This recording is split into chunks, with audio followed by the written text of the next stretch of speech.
ఉద్యమం అనేది మార్పు కోసం మొదలవుతుంది. ఆ మార్పుకు నాది తొలి అడుగు కావాలి అని కొట్లాడే ఉద్యమకారులు మొగుళ్ళ శ్రీనివాస్తో లోకల్ లీడర్ ప్రత్యేక ఇంటర్వ్యూ.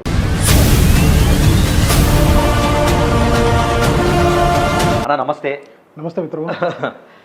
మనం అసలు కలవడానికి చాలా ప్రయత్నం చేశాను మిమ్మల్ని. మీరు మొన్న మాట్లాడిన దానికి ఇప్పుడు నేను దీనికి అడగాలని చెప్పేసి మీకు వచ్చినాన్న. శివ, రాజకీయ నేపథ్యం వాస్తవానికి రాజకీయాలకు రావాల్సిన అవసరమే ఎందుకు వచ్చింది, అసలు ఏంటి, ఏం చెప్తారు? శివ, నేను వాస్తవంగా ఏ రాజకీయ పార్టీలో గతంలో పనిచేయలేదు. అవును. కాకపోతే ఆ రోజు మా ఉలవండ మండలానికి సంబంధించి విప్లవోద్యమాల ప్రభావం చాలా ఎక్కువ ఉండేది. నా ఒక్కరి మీద కాదు, నాతో పాటు ఆ రోజు ఎదుగొస్తున్న యువతలు అందరి మీద ప్రభావం ఉండేది. మనం కూడా ఈ సమాజానికి ఏదన్నా చేయాలని ఒక తపన ఉండేది. ఎందుకంటే మన కళ్ళ ముంగట ఉన్నటువంటి ఆ వ్యవస్థ అసలు చూస్తున్నప్పుడు ఈ వ్యవస్థ ఇట్లా ఎందుకు ఉన్నది, ఇది మార్చాల్సిన అవసరం ఉంది కదా అనేటువంటి ఒక ఆలోచన సహజంగానే యువతలకు వస్తుంది. అట్లా ఏదో ఒకటి చేయాలి ఈ సమాజానికి అనేటువంటి తపన ఆ రోజు నుంచి అయితే మొదలైంది. నేను ఏ రాజకీయ పార్టీలో మాత్రం నేను పనిచేయలేదు. ఓకే. మీరు ఉద్యమ నేపథ్యం వాస్తవానికి ఏంటంటే తెలంగాణ ఉద్యమంలో వలిగొండ నుంచి కీలక పాత్ర పోయించారు. తెలంగాణ ఉద్యమం నుంచి అట్నే సాంబశివ గారితో కూడా కొంచెం ఆ సంఘటనలు తీసుకోవచ్చు. నిజంగా వలిగొండ నుంచి కీలక పాత్ర పోషించే టైంలో మీ పరిస్థితులు ఏంటని అసలు ఆ టైంలో? దీని నుంచి ఒక మాట చెప్పాల్సి వస్తే శివ, వాస్తవంగా ఈ తెలంగాణ ఉద్యమం గురించి ఉద్యమం ప్రారంభం అవును ఎక్కడ మొదలైందని ఆలోచన చేసినప్పుడు 96 ఆ ప్రాంతంలో ఓకే భువనగిరిలో నేను సాహితీ అధ్యయన వేదిక ఒకటి ఉంది. సాహితీ అధ్యయన వేదికకి అప్పుడప్పుడు వచ్చిపోయేటోడు నేను. ఓకే. అక్కడికి ఎన్ఐఏ గారు కూడా వచ్చేది ఆ రోజుల్లో.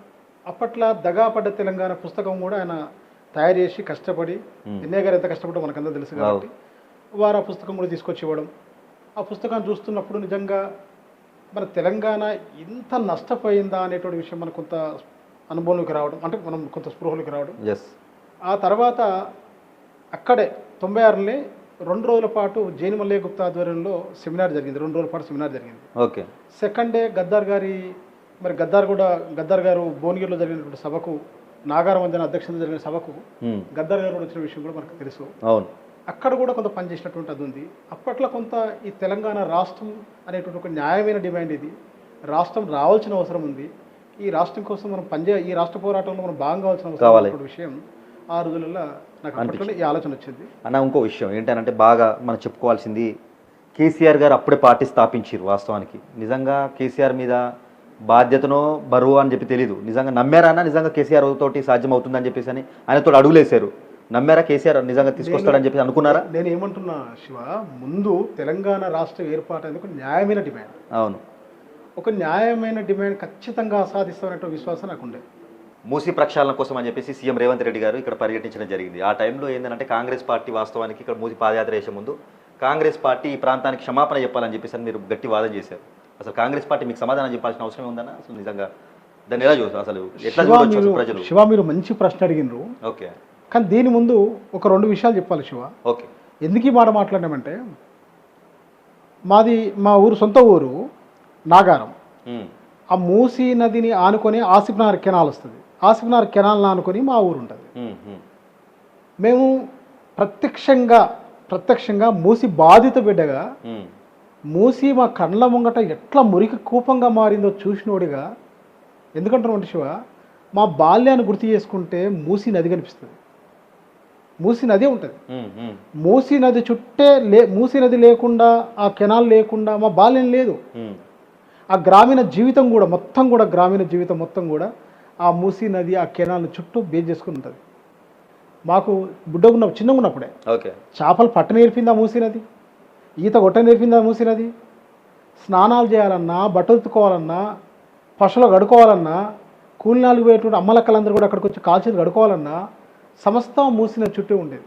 ఓకే. అట్లాంటి మూసీ నది మా కండ్ల ముంగట 90 నుంచి 95 మధ్యకాలంలో ఆ మూసీ నది మురికి కూపంగా మారింది శివ.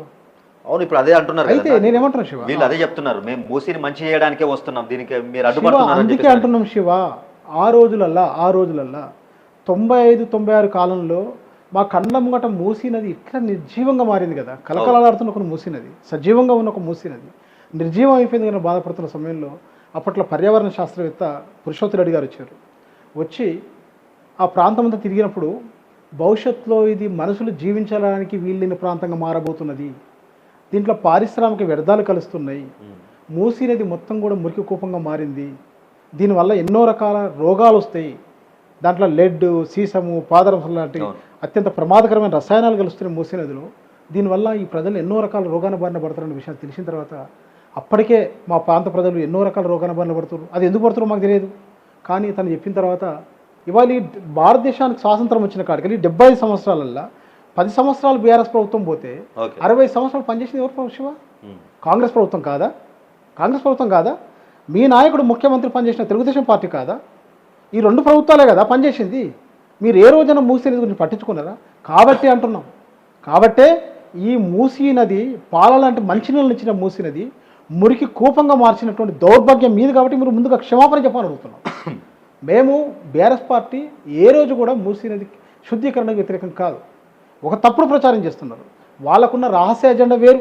ఓకే, ఇవాళ మేమంటున్నంటే బీఆర్ఎస్ ప్రభుత్వం ఉన్నప్పుడు కూడా వాళ్ళకు కొత్తగా ఏర్పడ్డ రాష్ట్రం ఒక ప్రాధాన్యత క్రమంలో మూసీ నదిని ప్రక్షాళన చేయాలనే కార్యక్రమం 2017 నుంచి ముందు పెట్టుకున్నారు. బీసీ వాస్తవానికి ఏంటంటే బీఆర్ఎస్ కూడా దీని మీద ప్రస్తావించి అసలు ఎక్కడ కూడా దీన్ని డెవలప్ చేస్తున్న విషయాన్ని కూడా ప్రస్తావన తీసుకురాలేదు. అందుకే ఈ మూసీ ప్రక్షాళన మేము చేస్తున్నప్పుడు అడ్డుపడుతున్నది. వాళ్ళు చేయలేదు, మేము చేసి నిరూపిస్తే ఎక్కడ కాంగ్రెస్ పేరు వస్తుందో అన్న ఆలోచనతో బీఆర్ఎస్ పార్టీ వాళ్ళు అడ్డుకుంటున్నారు అని చెప్పేసి చెప్తున్నా ఉన్నారు. శివ వాళ్ళది ప్రచార ఆర్భాటమే ఉన్నది తప్ప బీఆర్ఎస్ గవర్నమెంట్ పనిచేసింది. శివ మూసీ నదిని ప్రక్షాళన చేయడం కోసం ప్రణాళికాబద్ధంగా పనిచేసింది. మూసీ నదిలో హైదరాబాదులో మురుగు ఏదైతే ఉందో, హైదరాబాద్ విస్తరిస్తున్న నగరం ఆ నగరం మొత్తం కూడా అది ఎట్లా ఉంటుందంటే నది కూడా హైదరాబాద్ మధ్యకెళ్ళి వస్తుంది శివ. దీనివల్ల ఏమైతుందంటే ఈ హైదరాబాద్లో ఉన్న మొత్తం మురుగు నీరంతా కూడా వచ్చి నదిలో కలుస్తుంది. ఒకటి. రెండవది పారిశ్రామిక వ్యర్థాలు. అది పటంచెరు కావచ్చు, బాలనగర్ కావచ్చు, కాటేదాన్ కావచ్చు, ఇట్లా ఉన్నటువంటి పారిశ్రామిక వ్యర్థాలు మొత్తం కూడా వచ్చి మూసీ నదులు కలుస్తున్నాయి. ఈ 2 కారణాల వల్లనే మూసీ నది మొత్తం కూడా కలుషితమైపోయింది. ఇది అర్థం చేసుకున్న తర్వాత బీఆర్ఎస్ ప్రభుత్వం ఏం చేసిందంటే మొదటగా కంపెనీల వ్యర్థాలు రాకుండా కట్టుదిట్టం చేసింది. ఓకే. రెండవది హైదరాబాద్లో ఉన్న కంపెనీలు మొత్తం కూడా అది బయటికి తరలించేటువంటి ప్రయత్నం 2 దిక్కులు చేస్తున్నది. మూడో కార్యక్రమం ఏం చేసిందంటే ఈ పారిశ్రామిక వ్యర్థాలు రాకపోవడం ఒక కారణం అయితే, రెండవది మురుగునీరు.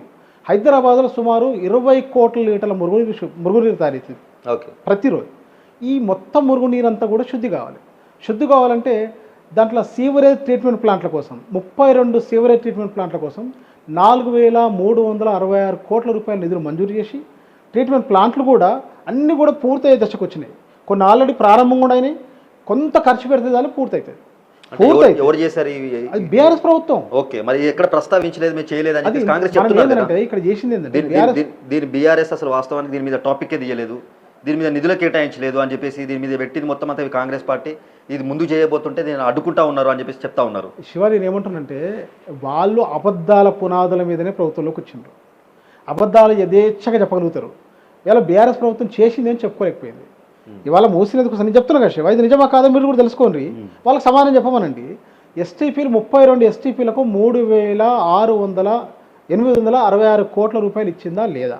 నిధులు మంజూరు చేసి ఆ పనులు ప్రారంభం చేసి కొన్ని ఎస్టీపీలు పూర్తయిపోయి మిగతా ఎస్టీపీలకు కూడా కొద్ది ఖర్చు పెడితే చాలు, మిగతా ఎస్టీపీలు కూడా పూర్తయిపోయి. దీంట్లో ఈ నదిని ఎప్పుడు కూడా సజీవంగా ఉంచాలనే ఉద్దేశంతో అప్పుడు గవర్నమెంట్ ఏం చేసిందంటే కొండపోచమ్మ నుంచి ఇవాళ కాళేశ్వరం ప్రాజెక్టు కూలిపోయిందని చెప్తున్నారు కాంగ్రెస్ పార్టీ వాళ్ళు. అదే కాళేశ్వరం నుంచి వచ్చేటువంటి నీళ్లు కొండపోచమ్మ హైదరాబాద్కు హైట్ ప్లేస్లో ఉంటుంది, పైన ఉంటుంది. కాబట్టి అక్కడికి వెళ్ళి కొండపోచమ్మకి వెళ్ళి ఆ నీళ్ళను కనుక తీసుకొచ్చి గండిపేటలో పోసినట్టయితే ఆ గండిపేట తలుపులు లేపితే చాలు అవన్నీ కూడా మూసీ నదులకు వస్తాయి. ఇది ఎక్కడ ప్రస్తావించలేదు కదా బీఆర్ఎస్ పార్టీ, వీళ్ళు కాంగ్రెస్ వాళ్ళు చెప్తున్న తర్వాత ఇప్పుడు మీరు ప్రస్తావిస్తున్నారు. ఇది చేస్తూ పోయినాం కానీ చెప్పాలి. ఓకే, చేస్తూ పోయినాం. దీనికి సంబంధించి 16,500 కోట్ల రూపాయలు డిపిఆర్ కూడా అసెంబ్లీలో చర్చ జరిగింది, క్యాబినెట్లో చర్చ జరిగింది. దానికోసం 16,500 కోట్లు ఖర్చు పెట్టి సరిపోతుంది అనుకున్నాం. ఆల్రెడీ 4,000 కోట్ల రూపాయలు ఎస్టీపీలో ఖర్చు పెట్టిండ్రు. డిపిఆర్ దీనికోసం నేను అంటున్నా కొండపోచమ్మ నుంచి గండిపేటలో పోసేటువంటి గోదావరి నీళ్లకు 1,100 కోట్ల తోటి డిపిఆర్ కూడా సిద్ధమైంది. అన్ని అనుమతులు వచ్చినాయి. దాన్ని టెండర్ విడిచి 1,100 కోట్లు ఖర్చు పెడితే చాలు గోదావరి నది జలాలను తీసుకొచ్చి మనము ఆల్రెడీ ఎక్కడ పోయొచ్చు, గండిపేటలో పోయి గండిపేట నుంచి మూసీ నదికి వదలడానికి అవకాశం ఉంది. అట్లా ఇది ఒకటే పరిమితం కాలే, ఈ నీళ్లు తీసుకురావాలి. దానికి తోడుగా రెండవది హైదరాబాదు ఈ మూసీ నది నుంచి ఈ ప్రయాణికులకు అసౌకర్యంగా ఉన్నది కాబట్టి, ఇబ్బందిగా ఉన్నది కాబట్టి ఈ మూసీ నది మీద కొత్త బ్రిడ్జిలు కట్టాలని ఆలోచన చేసింది. కొత్త బ్రిడ్జిల కోసం కూడా 540 కోట్ల రూపాయలు నిధులు మంజూరు చేసింది. కొత్త బ్రిడ్జిలకు అసలు పనులు కూడా ప్రారంభం చేసింది. 15 15 బ్రిడ్జిలు కనుక పూర్తి చేసి దాని కింద ఈ నదిని ఎప్పుడు కూడా సజీవంగా ఉండాలంటే ఏం చేయాలి? పడ్డ చుక్క నీళ్ళు కిందికి వెళ్ళిపోతుంటాయి. సజీవంగా ఉండాలంటే ఈ బ్రిడ్జ్ కిందనే కత్వలు అంటారు, లేదా చెక్ డ్యామ్లు అంటారు. ప్రతి బ్రిడ్జ్ కింద ఒక చెక్ డ్యామ్ పెట్టాలి. ప్రతి బ్రిడ్జ్ కింద చెక్ డ్యామ్ పెడితే ఈ 57 కిలోమీటర్లు, ప్రధానంగా ఔటర్ రింగ్ రోడ్ నుంచి ఔటర్ రింగ్ రోడ్ మధ్య ఈ 57 కిలోమీటర్ల పరిధిలో ఈ 15 బ్రిడ్జిలు వస్తాయి. బ్రిడ్జ్ కింద వస్తుంది, కత్వ వస్తుంది. ఈ కత్వల మొత్తం కూడా నీళ్ళు అక్కడికి 57 కిలోమీటర్లు మొత్తం కూడా గోదావరి నీళ్ళతోటి ఎప్పుడు కలకలలాగే విధంగా చేయాలనేది ఇప్పుడు బీఆర్ఎస్ గవర్నమెంట్ ఆలోచన. అవును, వాళ్ళు చేస్తున్న ప్రయత్నం కూడా అదే. ఇందులో 150,000 కోట్లు పెట్టి నేను చేసి చూపిస్తామని చెప్పి చెప్తా ఉంది. ఇక్కడే ఉన్న శివ, మనం ఏమంటున్నామంటే బీఆర్ఎస్ ప్రభుత్వం ఆల్రెడీ 16,500 కోట్లతో పూర్తి చేయొచ్చు అని చెప్తున్నది. ఓకే, మీరు ఏమంటున్నారంటే ఫస్ట్ 50,000 కోట్లు అన్నావు, ఆ తర్వాత జూపల్లి కృష్ణారావు గారు 75,000 కోట్లు అంటాడు, ఆ తర్వాత ఇదే ముఖ్యమంత్రి గారు 150,000 కోట్ల రూపాయలతో పూర్తి చేసామంటారు. దేనికోసం 150,000 కోట్ల రూపాయలు ఇతను అడుగుతాం శివ? నేను ఏమంటున్నామంటే ఈ నది శివది శివ, అసలు ఏం చేస్తావు? ఈ నదిని ఏం చేయబోతున్నావు చెప్పాలి కదా. దీనికి సంబంధించి ఎటువంటి మాస్టర్ ప్లాన్ లేదు, డిపిఆర్ లేదు, ఏది లేకుండానే బుల్డోన్. మంత్రి గారు కూడా అంటున్నారు కదా, దీని మీద డిపిఆర్ లేదురా బాబు, ఫస్ట్ నేను కొంచెం దీన్ని సరిదిద్దే క్రమంలో దీన్ని చేద్దామని చెప్పేసి ముందుకు తీసుకొచ్చి కులవృత్తుల వాళ్ళకు కూడా చాలా ఉపయోగపడుతుంది అని చెప్పి ఫస్ట్ చైతన్యం చేస్తున్నామని చెప్పి చైతన్య యాత్ర కూడా పెట్టారు. నేను ఎలా చూస్తారు సార్ మీరు? ఇక్కడ యాత్ర పూర్తిగా బోగస్. ఏమంటారు శివ, వాళ్ళు మొదలుపెట్టింది, వాళ్ళకి అసలు ఆలోచన ఉన్నదంతా 57 కిలోమీటర్ల పరిధిలో సుందరీకరణ అన్నారు. ఫస్ట్ సుందరీకరణ పేరు మీద మూసీ నదికి ఇరువైపులా ఉన్నటువంటి ఇళ్లను మొత్తం తీసేయాలని ఆలోచనకు వచ్చిండ్రు. ఇళ్ళని అది ఎంత మేరకు తీసేస్తారో కూడా తెలియదు, ఎట్లా తీసేస్తారో కూడా తెలియదు. దానికి మూసీ నది ఫ్లడ్ లెవెల్ అసలు పూర్తిగా నది పూర్తిగా వస్తే ఏ లెవెల్కి వస్తుందో అక్కడ మార్కింగ్ ఇచ్చింది లేదు, దానికి బఫర్ జోన్ కూడా మార్కింగ్ ఇచ్చింది లేదు. కేవలం వీళ్ళు ఎంత దూరం అంటే మూసీ నదికి ఇరువైపులా 500 మీటర్ల, కిలోమీటరా, 200 మీటర్ల, ఎంత దూరం తెలియదు. కానీ ఆర్డీఎక్స్ అని రాస్తూ వస్తున్నారు, మనకు తెలుసు. కొన్ని ఇల్లు కూడా కూలగొడుతున్నారు. ఇవాళ మనమేమంటున్నామంటే ఇవాళ నీకు డిపిఆర్ లేదని నువ్వే చెప్తున్నావు, నువ్వు ఏం చేయదలుచుకున్నావు, డిపిఆర్ లేదు కాబట్టి ఏం చేయదలుచుకున్నావు అది కూడా తెలియదు. కానీ పేదోళ్ళ ఇల్లు ఎందుకు కూలగొడుతున్నావు అడుగుతున్నావు. పేదోళ్ళ ఇల్లు దేనికోసం కూలగొడుతున్నావు? మూసినది వెంట నువ్వు ఒక మాట ఏమంటున్నావు అంటే అది క్లియర్గా తెలుసు శివ. 150,000 కోట్ల రూపాయలు దేనికోసం ఖర్చు అవుతాయి? ఓకే, దేనికోసం ఖర్చు అవుతాయి? రాష్ట్ర ఆర్థిక పరిస్థితి ఒక దిక్కు నుంచి బాగలేమంటున్నావు, రెండో దిక్కు నుంచేమో ఏదైతే పథకాలు నువ్వు ఇచ్చినట్టు 6 హామీలు అమలు చేయమంటేనేమో ప్రజాపాలనలో 6 హామీలను మేము నెరవేరుస్తాం, ఆల్రెడీ ఒకటి ఇంప్లిమెంట్ అయింది, మేము వచ్చి ఇప్పుడే అయింది కాబట్టి అప్పుల పాలు చేసిపోయిండు కేసీఆర్, జర కొంచెం సమకూరుస్తాందుకు ఇక్కడ టైం కుదరట్లేదు చెప్తా ఉన్నారు. ఈ అంశం నేనేమంటున్నా అంటే నువ్వే అంటున్నావు ఆర్థిక పరిస్థితి బాగలేదు, రాష్ట్ర ఆర్థిక పరిస్థితి బాగలేదు అంటున్నావు. రైతులకు రుణమాఫీ చేయమంటేనేమో డబ్బులు లేవంటున్నావు. అదేవిధంగా రైతులకు నువ్వు అంటున్నటువంటి రైతు భరోసా తర్వాత మాట రైతు బంధన్ నీవు ఇంతకుముందు కేసీఆర్ గారు ఇచ్చినట్టుగా సమయానికి వాళ్ళకు రైతు బంధన్ నీవు అని అంటే రైతు బంధు ఇవ్వనంటే నా దగ్గర ఆర్థిక పరిస్థితి బాగలేదు, డబ్బులు లేవని మాట్లాడుతున్నావు. కానీ 150,000 కోట్ల రూపాయలు దేనికోసం మూసీ నది కోసం ఖర్చు చేస్తావు శివ? ఏమంటున్నావు అంటే మూసీ నది ప్రక్షాళన జరగాల్సిందే, పూర్వం ఉన్నట్టుగా మూసీ నది సజీవంగా ఉండాల్సిందే, సజీవంగా ఉండాలి. కానీ దానికోసం ఎన్ని డబ్బులను ఖర్చు పెట్టు. కానీ నేనేమంటున్నామంటే ఫస్ట్ దగ్గర డిపిఆర్ లేదు, నువ్వు పేదోళ్ళని ఎన్నెందుకు కూడగొడుతున్నావు? హైదరాబాద్లో తీవ్ర వ్యతిరేకత వచ్చింది, చూస్తున్నావు కదా ఎట్లా తిడుతున్నారో రేవంత్ రెడ్డి గారిని. మరి అది కాగానే ఏం చేస్తున్నాడంటే కింద ఉన్నటువంటి గ్రామాలు అప్పటిదాకా లేదు ఆలోచన ఆయనకు. ఇది మంచి చేసే కార్యక్రమం, దీనికి అడ్డుపడితే తప్పకుండా పరిణామాలు ఉంటాయని చెప్పేసి నల్గొండ ప్రాంత వాసులే చెప్తా ఉన్నారు. అందుకని చైతన్య యాత్ర కూడా అంతమంది తరలివచ్చారు అని చెప్పి చెప్పారు. దాని గురించి అక్కడ నేనేమంటున్నా అదొక సినిమా షూటింగ్ లాగా కార్యక్రమం జరిగింది. ఆయన కూడా కేవలం కులవృత్తుల వాళ్ళతో కాదు కాంగ్రెస్ కార్యకర్తతో కొద్దిమందితో మాట్లాడించారు. నువ్వు చూసినావు కదా శివ, ఎంతమంది వచ్చారు అక్కడికి? ఎంతమంది వచ్చారు? ఒక 2-3 వేల మంది కూడా లేరు. దాంట్లో ఒక 1000 మంది వరకు అధికారులే ఉంటారు, పోలీసులు అధికారులే 1000 మంది వరకు ఉంటారు, 2,000 వరకు ఉంది. అసలు పాదయాత్ర ఎందుకోసం చేస్తున్నావు అంటున్నావు? దేనికోసం చేస్తున్నావు పాదయాత్ర? కేవలం నీ ఉద్దేశం అంత ఏంటంటే నదిని పునరుజ్జీవం చేయడానికి పాదయాత్ర చైతన్యవంతులు కావాలి, కులాలన్నీ బతుకుతా ఉంటాయి, ఇక్కడ చైతన్యవంతులు కావాల్సింది వ్యవసాయం కానీ ఆర్థిక వ్యవస్థ కానీ అందరికి కుదుట పడుతుంది. వ్యవసాయం ఇక్కడ ఉన్న కూరగాయలు కానీ పండించిన వరి కానీ కొనడానికి కొంచెం శివ మూసీ తీర ప్రాంతాల కుల వృత్తులు విధ్వంసమైనవి. ఒకప్పుడు మా ఊర్లకి చుట్టాలు వచ్చేది. ఓకే, ఎందుకు వచ్చేది? ఎప్పుడు చుట్టాలు ఊరు నిండా ఎందుకు ఉండేది? ఎప్పుడు చేపలు దొరుకుతాయని, తాడ్చేటువంటి కళ్ళు దొరుకుతాయని. కానీ లాస్ట్కి వచ్చేసరికి ఇది మూసీ చేప కాదు కదా అని అడుగుతున్నారు. తినమంటే ఇది మూసీ చేప కాదు కదా, అయితే తినలేమనే పరిస్థితి వచ్చింది. కుల వృత్తులు మొత్తం కూడా ధ్వంసం అయిపోయారు, కుల వృత్తులు బతుకుదెరువు లేకుండా పోయింది. ఇదంతా కూడా మేము ఏమంటున్నామంటే మీ పాపమేమంటున్నాం, మీ నిర్లక్ష్యం వల్లనే మూసీ నది మురికి కూపంగా మారింది. గత ప్రభుత్వం అంటే 10 సంవత్సరాలు ఉన్న బీఆర్ఎస్ పార్టీ దీంట్లో అధికారంలో ఉన్నప్పుడు వాళ్ళకు ఇది అధికారులే కదా దీనికి పర్మిషన్స్ ఇచ్చింది అని చెప్పేసి అని అంటున్నారు. శివ, ఇవన్నీ కూడా బోగస్ మాటలు. ఇవన్నీ కూడా మూసీ నది ఇవాళ ప్రభుత్వం బీఆర్ఎస్ ప్రభుత్వం వచ్చిన తర్వాత ఈ రకంగా అక్రమంగా మరి అనుమతులు వచ్చిన ఇల్లు కట్టుకునేది తప్పుడు మాట. ఇవాళ అందరూ కూడా తెలిసిన విషయం ఏది, ఇది గత 50 సంవత్సరాలుగా మీ నిర్వాహకం వల్లనే యథేచ్ఛగా జరిగినాయి. అందులో మనం ఏమంటున్నామంటే శివ, ఈ మూసీ నది ఏదైతే ఉన్నదో అసలు ఎక్కడి వరకు వరదలు వచ్చినప్పుడు ఎక్కడి వరకు వస్తాయనేటువంటి విషయం కనీసం నీకు అంచనా ఉందా? దాన్ని కనీసం పోనీ ఎఫ్టీఎల్ నిర్ధారణ చేసినావా, బఫర్ జోన్ నిర్ధారణ చేసినావా? పోనీ ఒకవేళ ఇల్లు తీసుకోవాల్సి వస్తే, ఒకవేళ స్థలం తీసుకోవాల్సి వస్తే నువ్వు 2013 చట్టాన్ని అమలు చేయి. వాళ్ళకి ఆ చట్టం ఏదైతే చెప్తుందో చట్ట ప్రకారంగా మీ ప్రభుత్వమే, మన్మోహన్ సింగ్ ప్రభుత్వం తీసుకొచ్చినటువంటి చట్టాన్ని అమలు చేసి ఆ భూసేకరణ చేయి. భూసేకరణ చేసి అక్కడికి వెళ్ళి వాళ్ళందరినీ కూడా ఆ నిర్వాసితులు ఎవరైతే ఉంటారో వాళ్ళందరినీ కూడా ఎక్కడికి తరలిస్తావో వాళ్ళతో చర్చించు.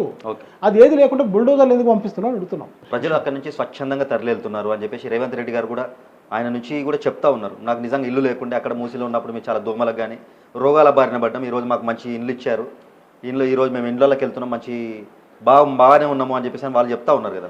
ఇవాళ శివం ఏం కాదు, ఇవాళ లోకం అంతా చూస్తుంది.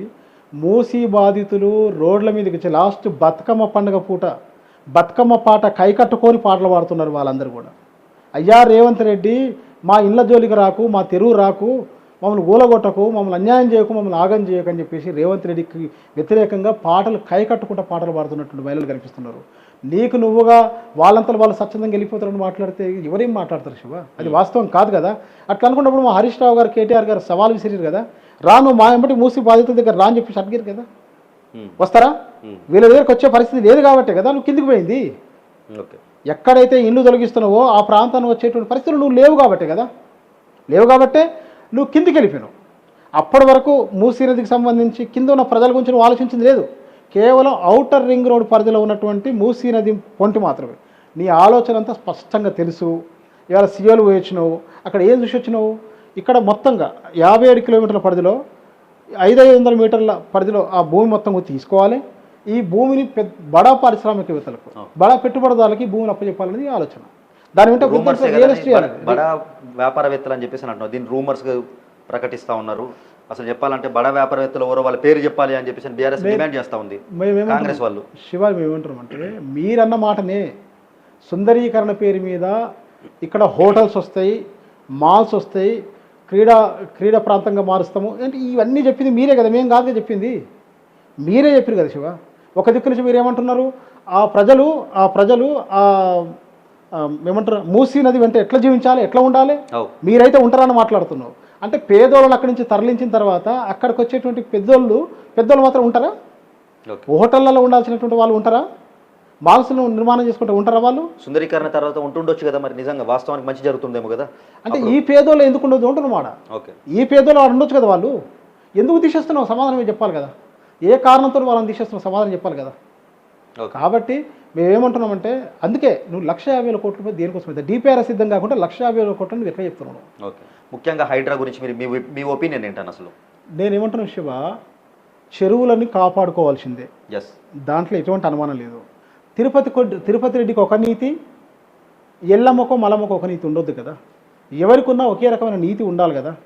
అక్కడైనా ఇక్కడైనా పేదోడు ఒక ఇల్లు కట్టుకోవాలంటే వాడు ఎంత కష్టపడితే ఇల్లు నిర్మాణం అయితే శివ, జీవితకాలం కష్టపడితేనే ఇల్లు కట్టుకోవడం చాలా కష్టమవుతుంది. హైదరాబాద్ ఇల్లు కట్టుకోవడం అంటే వాడు ఆ రోజులల్లో పట్టా భూమి ఉందని చెప్పేసి రిజిస్ట్రేషన్ డాక్యుమెంట్ చూసా, లింక్ డాక్యుమెంట్ చూసా వాడు కట్టుకున్నట్టు, వాడు కొనుక్కున్నాడు, వాడు కట్టుకున్నాడు, వానికి మనమే అనుమతి ఇచ్చినాం, వానికి కరెంటు మనమే మంజూరు చేసినాం, అన్ని రకాల అనుమతులు మనమే ఇచ్చిన తర్వాత ఇల్లు కట్టుకుంటే బీఆర్ఎస్ పార్టీ అధికారంలో ఉన్నప్పుడే అనుమతులు బీభత్సంగా అసలు ఇచ్చారు. దానివల్లనే ఈరోజు ఈ విధ్వంసానికి మనం చూసినాం. వాయనాడే కానీ, లేకపోతే కేరళలో కానీ, చెన్నైలో కానీ, బెంగళూరులో కానీ ఇట్లాంటివి కొన్ని చూసినాం.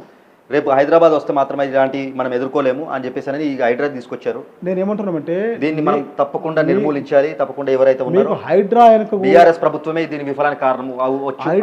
హైడ్రా వెనక కూడా నీకున్న ఉద్దేశం వేరే. ఓకే, ఇప్పుడు నీకు పెద్ద ఎత్తున డబ్బులు కావాలంటే, నువ్వు ఢిల్లీకి మూటలు పంపాలంటే నీకేం కావాలంటే ఫస్ట్ మరి ఎట్లా వస్తాయి? ఉట్టిన వస్తే బుల్డోజర్లను పంపిస్తేనే కొన్ని ఇల్లు కూలగొడితేనే కొన్ని, లేకపోతే ఇప్పుడు అక్కినే నాగార్జునకు సంబంధించినటువంటి ఫంక్షన్ హాల్ని కూలగొట్టారు. ఒక పెద్దోళ్ళు 1-2 కూలగొడితేనే ఆ తర్వాత మిగతా రియల్టర్లు వచ్చేసి మిగతా బిల్డర్లు వచ్చేసి సెటిల్మెంట్ చేసుకుంటారు కదా, అదే కదా చేసేది. నేను ఏమంటున్నామంటే మీ తిరుపతి రెడ్డికి ఒక న్యాయం ఎందుకు ఉండాలి? పేదోడికి ఏమో ఎటువంటి నోటీస్ ఇవ్వవు, ఎటువంటి నోటీస్ ఇవ్వకుంటే పేదోడిని ఊలగొడతావు. తిరుపతి రెడ్డి మాత్రం నోటీస్ ఇస్తావు, నెల రోజులు అవకాశం ఇస్తావు, ఆయన హైకోర్టుకు పోయి ఆయన స్టే తీసుకొని వస్తాడు. దీని మీద మేమంటున్నది కాదు శివ, దీని మీద హైకోర్టే చాలా తీవ్రంగా మందలించింది కదా, రంగనాథన్ నిలబెట్టి చాలా తీవ్రంగా మందలించింది కదా, నీకున్న చట్టబద్ధత ఏందని అడిగింది కదా, ఎట్లా గోలగొడతావు పేదోడిని అని అడిగింది కదా. అవును, ఎంఆర్ఓ చెప్తే గోలగొడతామంటే నా హైకోర్టు ఉంది, హైకోర్టు ఉందని చెప్తే హైకోర్టును గోలగొడతావా అని అడిగింది కదా. మనం కాదు అంటున్నది, జడ్జి గారే అన్నారు కదా. ఇవాళ అత్యున్నతమైనటువంటి న్యాయస్థానం సుప్రీంకోర్టు కూడా ఈ మధ్యకాలంలో మన తీర్పునిచ్చింది. మీరు ఏదైనా తొలగించాల్సి వస్తే చట్టబద్ధంగా తొలగించండి, ఒకవేళ తొలగించాల్సి వస్తే చట్టబద్ధంగా తొలగించండి, వాళ్ళకు నోటీసులు ఇవ్వండి, వాళ్ళ వాదన వినండి, వాళ్ళు ఎట్లా కట్టుకున్నారు, వాళ్ళకున్న కాగితాలు ఉన్నాయా లేవా, అక్రమమా సక్రమమా అడగండి. ఏది అడగకుండా కోలుకొడతామంటే ఎట్లా కరెక్ట్ అవుతుంది? రైట్. నెక్స్ట్ పాయింట్ వచ్చేసి ఇవాళ నేను ఏమంటున్నా అంటే నీ అవివేకం వల్ల, నీ తెలివితక్కువతనం వల్ల ఇవాళ రియల్ ఎస్టేట్ రంగం మొత్తం కూడా కుప్పగూలిపోయింది. ఇవాళ ఇక్కడెక్కడ ఒక దగ్గర మన ఫ్రెండ్ వాళ్ళ ఇంట్లో పోయి కూర్చుంటే అన్న మా అపార్ట్మెంట్ కిందకి వెళ్ళి ఇంత గతంలో 4 అయిందట, వాళ్ళు కూడా భయపడుతున్నారు. వాళ్ళ ఇల్లు కూడా అమ్మే పరిస్థితి లేదు. అంటే ఈ రకమైనటువంటి మొత్తం రియల్ ఎస్టేట్ రంగం మొత్తం కూడా ఆగమైపోయే పరిస్థితి తీసుకొచ్చినావు కదా. ఒకవేళ చేయాల్సి వస్తే మేము అదే అంటున్నాం, చెరువులను ఖచ్చితంగా కాపాడాల్సిందే. ఇంతకుముందుకు బీఆర్ఎస్ ప్రభుత్వం కూడా చాలా స్పష్టంగా చెప్పింది, ఈ చెరువులని ఇప్పటికే ఏవైతే చెరువులు ఉన్నాయో చాలా చెరువులని 187 చెరువులు ఉన్నాయి. ఆ చెరువులకన్నింటి కూడా ఎఫ్టీఎల్ని కొన్ని చెరువులు దాంట్లో 57-60 వరకు చెరువులను కొన్నింటి ఎఫ్టీఎల్ని బఫర్ జోన్ నిర్ణయించింది, కొన్నింటిని ఇంకా చేయాల్సింది. ఇప్పటికే మనం ఎఫ్టీఎల్ఏ చేయలేదు, బఫర్ జోన్ చేయలేదు. ఉన్న చెరువులను కాపాడాలి, లేదా ఫస్ట్ అయితే ఉన్న చెరువులను కాపాడాలి. మిగతా వాటికి సంబంధించి మనం ఏ పద్ధతిలో వాళ్ళని తొలగించాలి, ఏ పద్ధతిలో ఇక్కడి నుంచి మనం ఖచ్చితంగా ఈ చెరువును కాపాడుకోవాల్సి వస్తే ఇంతమంది కంటున్నాం. అసలు చెరువులకు సంబంధించిన నాలాలే కబ్జాలు అయిపోయినాయి శివ, నాలాలు వేయినాయి, అవన్నీ పోయినాయి. ఆ పరిస్థితి లేదు ఇవాళ. కాబట్టి ఇవాళ నువ్వు కేవలం కూడా చెరువులను కాపాడాలని చిత్తశుద్ధి కూడా నీకేం లేదు. దాని వెనుక కూడా పెద్ద ఎత్తున బుల్డోజర్ను చూపించాలా, డబ్బులు దండుకోవాలని ఆలోచన తప్ప వేరే ఆలోచన నీకు లేదు. హరీష్ రావు గారు ఎందుకు రాజీనామా చేయలేదు అని అంటే మీరు ఏం చెప్తారు? ఎందుకంటే రుణమాఫీ విషయంలో నేను చేసి నిరూపిస్తా అని చెప్పేసి అని రేవంత్ రెడ్డి గారు చేసి నిరూపించారు. మంచి ప్రశ్న. ఎందుకు అసలు హరీష్ రావు గారు రాజీనామా మీద ఎందుకు నిలకడ ఉండలేకపోయారు? మంచి ప్రశ్న శివ. మీరు అన్నట్టుగా హరీష్ రావు గారు కనుక ఆ రకమైనటువంటి షరతు విధించకపోతే రుణమాఫీ కూడా ఈ మాత్రం కూడా అయ్యేది కాదు. ఒకటి. రెండవది ఏంటంటే ముఖ్యమంత్రి గారి పరిస్థితి ఎక్కడికి పోయిందంటే దేవుళ్ళ మీద ఒట్టేస్తున్న పరిస్థితి వచ్చింది. మనం చూసినాం, అందరం చూసినాం. ఎక్కడ పోతే అక్కడ దేవుళ్ళ మీద ప్రమాణాలు చేసిండు. ఇటు సూర్యుడు అటు ఉదయించిన బ్రహ్మాండం బద్దలైన భూమాకాశం ఒకటైనా ఆగస్టు 15వ తారీఖు లోపల రుణమాఫీ పూర్తి చేస్తా అని చెప్పేసి మాట్లాడింది ఇదే ముఖ్యమంత్రి మాట్లాడిండు. ఆ తర్వాత మాట్లాడిండు హరీష్ రావు నువ్వు రాజీనామా చేయని కూడా మాట్లాడిండు. పూర్తయిందా శివ? అవును. రుణమాఫీ పూర్తయిందా? ఇప్పటికి 30% 40% కూడా పూర్తి కాలే. ఇన్ని రోజుల్లో ఇంతకాలానికి 40% రుణమాఫీ కూడా కాలే. ఇంకో మాట చెప్పాలి మీతోటి, ఆయన దేవుళ్ళ మీద ప్రమాణం చేసేటప్పటికే ప్రజల విశ్వాసం కోల్పోయాడు. ఎప్పుడైనా శివ ఎవరికైనా ఒక మాట ఇచ్చినప్పుడు ఒక్కసారి 2 సార్లు 3 సార్లు మాట తప్పినప్పుడు 4వ సారి ఏమంటాం?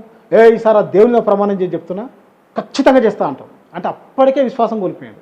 కానీ ఇవాళ రైతులకు 40% మంది కూడా రుణమాఫీ కాలే. అది బీఆర్ఎస్ పార్టీ ఒత్తిడి చేస్తుంది కాబట్టి, పోరాటం చేస్తుంది, రైతుల పక్షాన్ని నిలబడి మీరు 100 రోజులలో మీరు రుణమాఫీ చేస్తున్నారు, మీరు చేయాలని చెప్పేసి ఒత్తిడి చేస్తే ఆ 30-40% మందికి అయింది. మేము అడుగుతున్నాం, మిగతా వాళ్ళు కూడా చేయమని అడుగుతున్నాం. ఓకే. రుణమాఫీ ఎక్కడిది? లాస్ట్కి వచ్చేసరికి రైతు బంధు. అవును. ఏమైంది రైతు బంధు?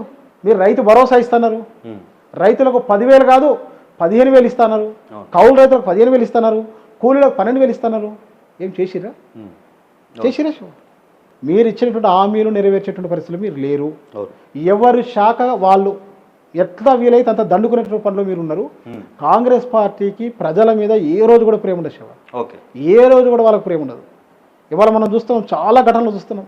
ఇవాళ అన్ని వర్గాల ప్రజలు ఎక్కారు, అన్ని వర్గాల ప్రజలు. ఆటో కార్మికులు నాకు తెలిసి 4వ రోజు 5వ రోజు వాళ్ళు భిక్షాటన చేస్తున్నారు. ఆటో కార్మికులు, విద్యార్థులు, నిరుద్యోగ యువకులు, రైతులు, చేనేత కార్మికులు, మహిళలు, వృద్ధులు, ఒక్కలైతే అన్ని వర్గాలు, లాస్ట్కు చివరికి పోలీసులు కూడా మనం చూసినాం. అనడం పోలీసులు కూడా వాళ్ళ హక్కుల కోసం వాళ్ళ రోడ్ ఎక్కాల్సిన పరిస్థితి. మీ అనాలోచితమైన నిర్ణయాలు, మీకు పాలన మీద పట్టు రావట్లేదు.